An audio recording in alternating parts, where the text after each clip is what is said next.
Buenas a mis queridísimos estudiantes de primero de secundaria. Sean cordialmente bienvenidos a este tercer bimestre. En esta oportunidad estaremos abordando la temática literatura oral o la literatura oral. Acompáñenme.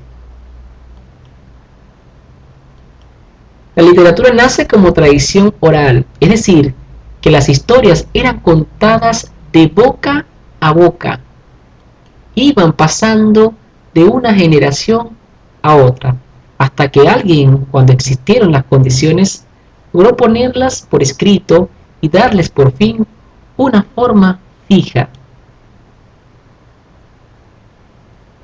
Los grandes mitos griegos, judeocristianos, asiáticos, mayas, incas y demás relatos sobre las divinidades y los humanos nacieron en una conciencia colectiva que buscaba explicar lo que sucedía a su alrededor.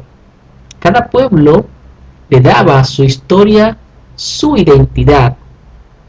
Todos esos textos que hoy podemos conocer están llenos de sabiduría, no de un sabio o filósofo específico, sino de la sabiduría del pueblo.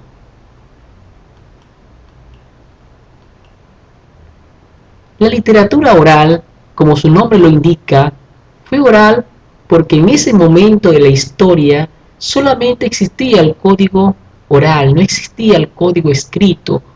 Entonces, la mayoría de las obras tenían contenido bajo el anonimato y se transmitía de forma oral, es decir, a través del cuento, de la narrativa, ¿verdad? Que hacían los padres a los hijos, en fin, y esto iba pasando de generación en generación. Estamos hablando de la época prehispánica, ¿no? O la época de los incas.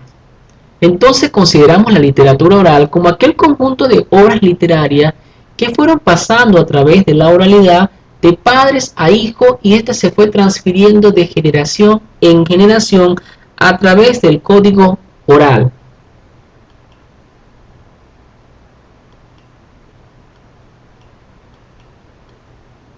Uno de los ejemplos de esta literatura oral tenemos el mito de Viracocha, el dios creador, y por supuesto la leyenda de Manco Cápac y Mamaocllo. ¿Cuáles son las principales características de esta literatura oral? Principalmente la oralidad, puesto que se transfería a través de este código de padre a hijos, y esta iba pasando de generación en generación. Otra de las características principales es que era una literatura anónima, es decir, que no se podía distinguir quién era el autor, porque como iba pasando de generación en generación, era difícil poder determinar quién había inventado esta literatura, porque no existía el código escrito, no existía una evidencia palpable que pudiera decirme a mí quién fue que la escribió. Por lo tanto, no existía un autor definido. Clasista, porque esta literatura se dividía en dos clases, es decir, había una literatura oficial que estaba dirigida a la clase noble, ¿no? Y esto era impartida por los amautas, que era una especie de maestro, ¿verdad?, que impartía la enseñanza de esta literatura oficial que iba dirigida a la clase noble. Y había otra literatura un poco más sencilla, popular, que iba dirigida al pueblo y era impartida por los arabicus. Esta literatura tenía una característica muy particular, puesto que, como estaba dirigida al pueblo, generalmente tocaba temas de amorío de campo y también tocaba temas vinculados a la agricultura, ¿no?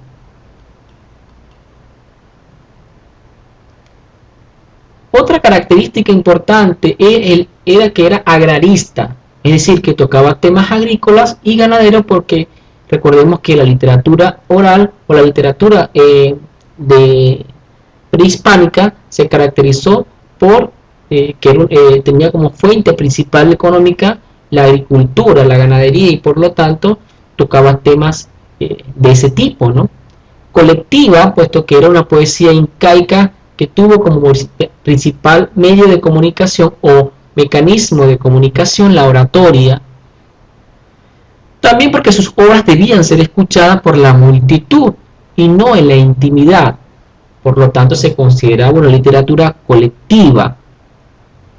La danza también fue una de las características principales, puesto que la coreografía era muy variada y generalmente esta literatura era cantada. Entonces, ¿qué pasaba? Como era cantada, también se utilizaba la coreografía variada dependiendo del tema que iban a tocar en esa poesía cantada, y iba acompañada de movimientos y danza, ¿no? E instrumentos como la flauta, la quena, el pincuyo, la jinja, el huáncar y los pututos, que eran instrumentos musicales, ¿no? Que para la época era muy importante.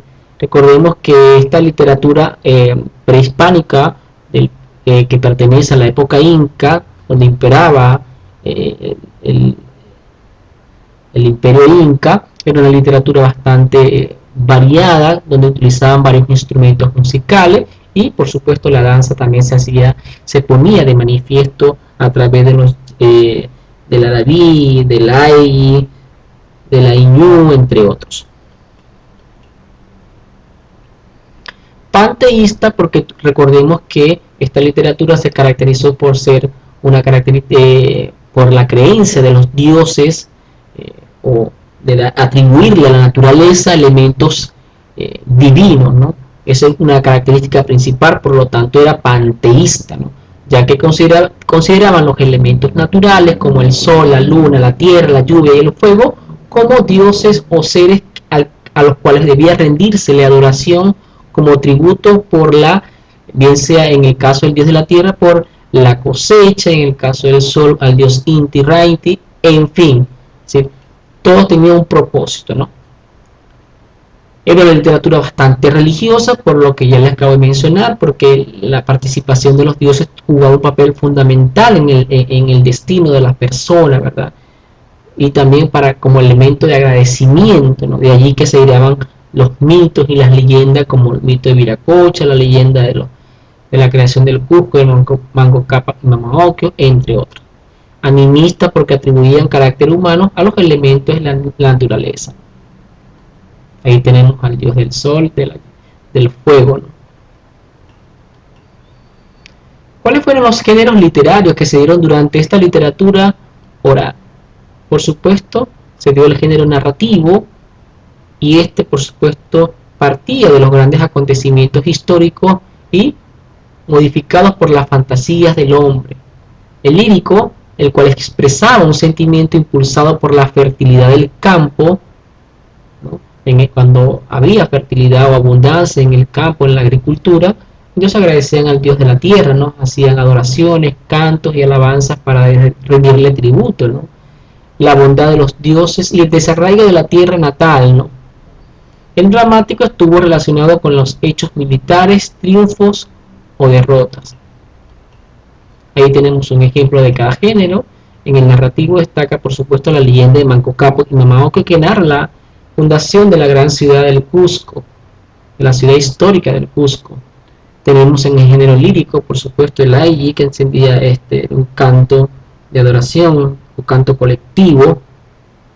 Y por supuesto, en el género dramático, no, pues, el clásico de todos los peruanos, como lo es Ollantay. Ahí tenemos en el género narrativo el mito de Viracocha. Ya decimos que narraba en el mito de Viracocha, por supuesto, el dios creador, ¿no? Y tenemos la leyenda de Manco Cápac y Mamaocllo, que narra la creación del Cusco, de la ciudad histórica del Cusco, a través de estos personajes.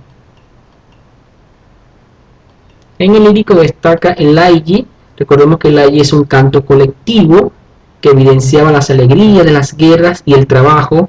Era equivalente al himno español, y su temario abarcaba la religión, la historia y la agricultura. Ensalzaba a los dioses, el Ayi sagrado, a los héroes, y dignificaba las faenas agrícolas, como el Ayi heroico y el agrario. El Daví, por su parte, era un canto o una canción de amor, caracterizado por supuesto por la delicadeza del sentimiento puro. Era animado por la alegría, el color, la separación, la nostalgia, la ausencia y no admitía explosiones de erotismo malsano ni derrames de desesperación.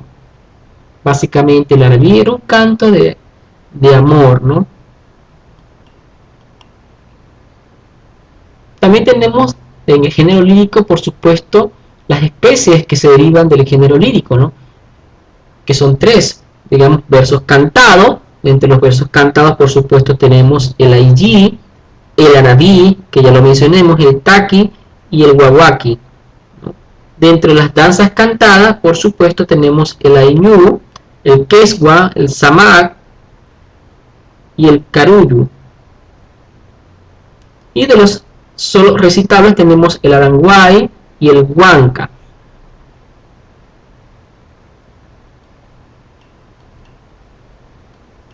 Dentro del género narrativo, este se divide en tres: tragedia, comedia y drama. En la especie dramática, tragedia, tenemos que esto se basaba en hechos militares de los incas, que narraban las hazañas, victorias y grandeza de los reyes incas. Ahí tenemos Ollantay como un claro ejemplo de este género. En la comedia, por supuesto, destacan, tenían temas agrícolas, las labores domésticas y la hacienda y la familia eran temas de este género o de esta especie dramática. En el drama, por supuesto, esto estaba relacionado con el cortejo y las costumbres de los incas. Ahí tenemos un ejemplo de Ollantay. Supayque Anchata. Muchas gracias por su atención, que les habló su queridísimo profesor Ulises Oria. Chao, chao, se les quiere muchísimo.